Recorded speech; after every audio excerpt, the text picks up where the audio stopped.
کافی لوگ حضرت علی رضی اللہ تعالی عنہ کے ساتھ علیہ السلام لگاتے ہیں جبکہ وہ صحابی تھے، کیا اس طرح صحابی کے ساتھ علیہ السلام لگانا جائز ہے یا ناجائز؟ عبداللہ غوری شہداد پور سے۔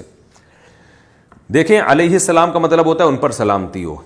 تو بذات خود تو یہ لفظ ہر ایک کے ساتھ لگایا جا سکتا ہے، پیغمبروں کے ساتھ بھی، صحابہ کے ساتھ بھی، تابعین کے ساتھ بھی، آپ اپنے ابا کے ساتھ بھی لگا سکتے ہیں،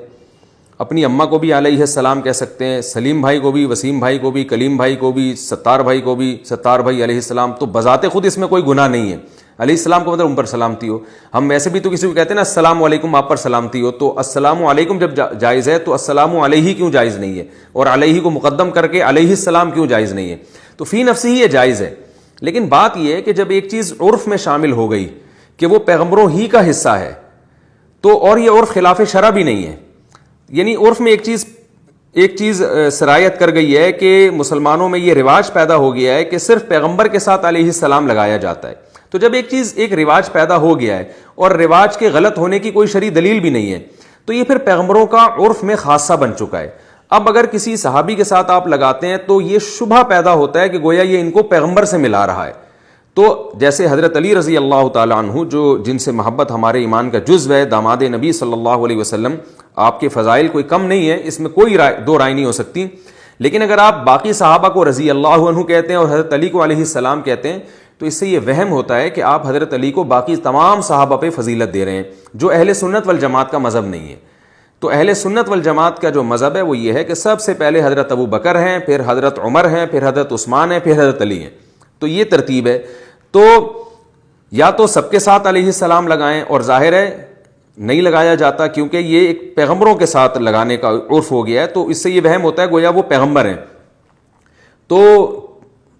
باقی صحابہ کے ساتھ اگر ہم رضی اللہ عنہ لگا رہے ہیں تو پھر حضرت علی رضی اللہ تعالیٰ عنہ کے ساتھ بھی ہم رضی اللہ عنہ ہی لگائیں۔ باقی جو شیعہ حضرات ہیں ان کی رائے یہ ہے کہ حضرت علی کا تمام صحابہ سے مقام اور مرتبہ بلند ہے، یہ ان کی رائے ہے، تو وہ اگر لگائیں تو وہ ان کی اپنی رائے کے مطابق ہوگا۔ تو میں اس لیے کہتا ہوں کہ کسی مسلک کو آپ چھیڑیں نہیں، لیکن ایک مسلک کو فالو کریں، یا تو پورے ادھر ہو جائیں یا پورے ادھر ہو جائیں۔ تو اگر آپ اہل سنت والجماعت میں ہیں تو پھر اہل سنت والجماعت کی نظر میں حضرت ابو بکر کا مقام تمام صحابہ سے زیادہ ہے، تو جب ان کو آپ رضی اللہ عنہ کہہ رہے ہیں، علیہ السلام نہیں کہہ رہے، تو پھر آپ حضرت علی کو بھی رضی اللہ عنہ کہیں، ان کے ساتھ پھر آپ علیہ السلام نہ لگائیں تو بہتر ہے۔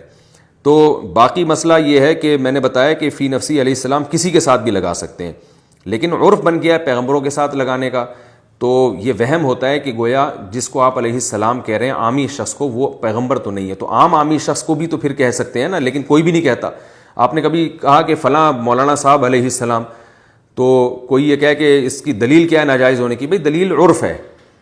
اس کے غلط ہونے کی دلیل عرف ہے، عرف میں نہیں لگایا جاتا، تو عرف میں صرف پیغمبروں کے ساتھ یہ لگایا جاتا ہے، تو شرعی لحاظ سے کوئی اس کے جائز یا ناجائز ہونے کی کوئی دلیل نہیں ہے ہمارے پاس، لیکن بعض عرف ایسے ہوتے ہیں کہ جب ایک چیز پر عرف قائم ہو جائے، تو عبداللہ بن مسعود رضی اللہ تعالیٰ عنہ کا قول ہے ما رآہ المسلمون حسنا فہو عند اللہ حسن، مسلمان جس چیز کو اچھا سمجھنا شروع کر دیں، یعنی مسلمانوں کے علماء صلحاء نیک لوگ، تو پھر اللہ کی نظر میں بھی وہ اچھا ہے۔ تو مسلمانوں میں یہ چیز رائج ہو گئی ہے، عرب میں بھی عجم میں بھی، کہ علیہ السلام پیغمبروں کے ساتھ لگتا ہے، اور اس عرف کے غلط ہونے کی کوئی دلیل بھی نہیں ہے، تو اس عرف کی رعایت کرنی چاہیے، صرف پیغمبروں کے ساتھ لگانا چاہیے۔ لیکن اگر کوئی کسی صحابی کے ساتھ لگا رہا ہے تو آپ نہ لگائیں، جو لگا رہا ہے اس کو مخالفت میں شدت بھی نہ کریں، کیونکہ اس کا کوئی حلال و حرام سے، کوئی کفر یا اسلام سے کوئی تعلق نہیں ہے، وہ عقیدت محبت میں لگا رہا ہے تو لگانے دیں، آپ نہ لگائیں۔ آپ یہ کہیں کہ بھائی ہم جو ہے یہ لفظ ہمارے عرف میں انبیاء کے ساتھ خاص ہے تو ہم اس کو نبی کے ساتھ ہی خاص رکھیں گے۔